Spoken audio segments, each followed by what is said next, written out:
Autocomplete Undead Shaman. Before we go any farther here, I want to talk about where this idea came from. Earlier today, Celestalon tweeted, "We just pushed a new version of the Smart Deck Builder, specifically with improvements to Death Knight. Couple of notes, still doesn't know about runes you assign in the deck definition.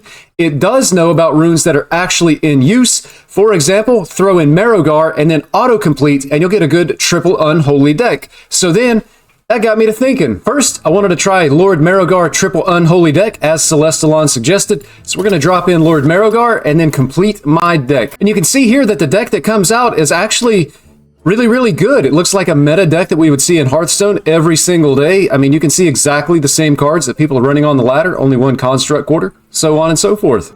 Next, I wanted to see what the autocomplete function would do for something along the lines of Quest Druid. So add in the quest, complete my deck. And again, we see a very meta looking deck. This is almost exactly what people are playing on the ladder. It's going to be running the Astalor combo.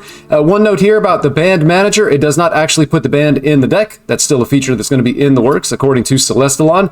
But everything else is exactly what you would see. You can see the 2 spammy Arcanists, only running 1 copy of Lingering Zombie, but nothing wrong with that. Again, just a very strong meta deck. So the idea that I had in order to really test this autocomplete feature would be to take a class that's underperforming currently, as Shaman is, throw in a small package of cards, and then complete my deck. So you can see we started off here with Scourge Trolls, Shadow Suffusion, Unliving Champion, and Rotgill. Nice little Undead Death Rattle package. And so autocomplete gives us this particular deck right here. You can see we're running 6 1-drops. It's added in more undead minions for the synergy.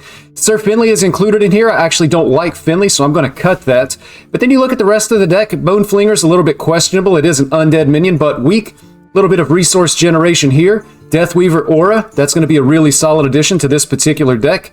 Umbral Geist, kind of weird. Add a random shadow spell to your hand. It's going to be interesting, though. I think we want to try that out. We see the Necrolights, a little bit of card draw in the deck. Viziers should be very good with all the undeads already running the deck. Shadow Suffusion, going to be a little bit of a win condition if we can stick a wide board. Unliving Champion, a really good card. If an undead minion has died the previous turn, it's like a board in a box for only 3 mana. You'll be able to get 3 good 3/2s coming out of that. A couple of copies of Bloodlust as well as Rotgill here, a little bit of redundancy to be able to close out the game. And then we see Sylvanas and Brucon. The deck actually doesn't look all that bad. One change that I did want to make, though, I wanted to stick in a Famished Fool in place of the Finley. I feel like having just a little bit of card draw with this deck could be exactly what we need to be able to put it over the top. And with that, away we go. Jumping out onto the Hearthstone ladder here, looks like we're going to be up against a Druid. We would fully expect this to be most likely a Quest Druid. And I think that our best options with this deck are actually going to be to try to keep our early game here. I think Unliving Champion is going to be a good keep simply because we do have some 1-drops. And I think you can even afford to keep Rotgill here. This coming down on a wide board is just insanely strong, and it looks like we should potentially be able to have a board. I would ideally like to coin this out on turn 4 after playing a Unliving Champion that summons additional zombies. So I think we are going to keep this entire hand. So we're going to go Arm Stealer on 1. Our top deck could change our plan, but tentatively turn 2, turn 3, coin Rotgill on 4. You can see here we do hit the quest as expected.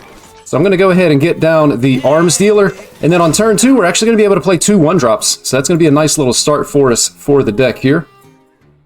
Keeping in mind that the Druid is going to have ways to be able to clear our board, thinking specifically about spammy Arcanist, but the Rotgill synergy with those Death Rattles is really going to hurt our opponent's ability to be able to remove our boards in that manner. Interestingly enough, I think we actually want to drop the Scourge Troll rather than the Banshee, just because it gets the Death Rattles twice, so when we play the Rotgill, that's going to be significantly better. So we're going to go ahead and get those down, and then we're going to punch face here. So ideally, we would like our opponent to either remove one of our minions or play a minion that we could actually trade into. And you can see here, they actually hit some pretty good removal. We're actually going to be removing 2 of our minions here, but it is going to give us an active Unliving Champion, which is going to be good.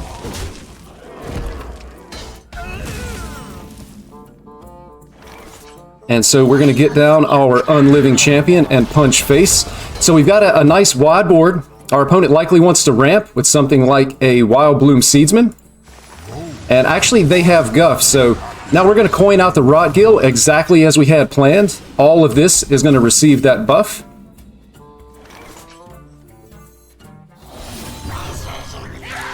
And then we are going to push face, and we're going to find out if our opponent has a way to be able to deal with this. So keeping in mind, when this dies, it's going to buff with 2 different death rattles. Hopefully it's going to be enough to be able to throw off the combo that would come out potentially with a lingering zombie and spammy Arcanist. And our opponent just a little bit AFK here. So at this particular point, we have a 6, 12, we have 15 damage. And I think we just want to try to discover an undead with this amalgam. And it does line up. You can see we're going to have a 1, 2, a 3. Maybe we actually don't want to play something with 3 health here. It's going to be something to keep in mind. We definitely don't want to play the 4. If our opponent just has spammy Arcanist, we don't want to set our opponent up to be able to clear our entire board like that. So I think I'm actually just going to play the Banshee and Hero Power here. And then, of course, all damage going face. Just trying to play around the potential spammy Arcanist play if they don't have the lingering zombie. Of course, if we can draw something like a Bloodlust or the Shadow Suffusion and land it on this board, it should end the game absolutely on the spot.